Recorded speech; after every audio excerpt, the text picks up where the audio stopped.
Today on the kit car, we're taking a look at front control arms, knuckles, hubs, and lower control arms. Yesterday, the rear end got installed, as well as the rear control arms here.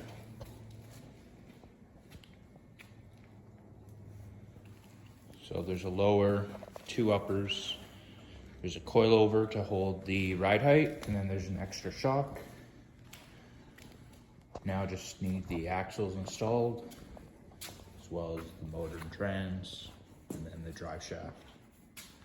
But yes, today we'll be looking at the front end here, getting the control arms and the hubs installed, and possibly the steering rack. Okay, taking a look at yesterday's progress. The vehicle got moved and put on jack stands with tires on as well. The front end suspension has been installed. Some grease nipples still need to be added, but the steering rack as well has been installed. Test fitting the steering column, fabricating a pedal assembly, and mounting the seat.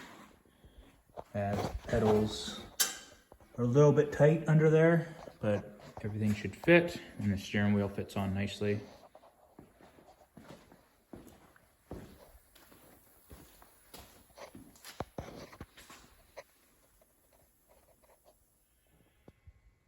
Okay, minor progress on this Devin project. The rear calipers have been installed, proper mounting fitting, and then the brake lines have been run up to a flex line T, and then they go through the front of the trans tunnel to a distribution valve, and then also the front brakes have the flex lines run across and then up and around, and that will be all heading to the pedal cluster.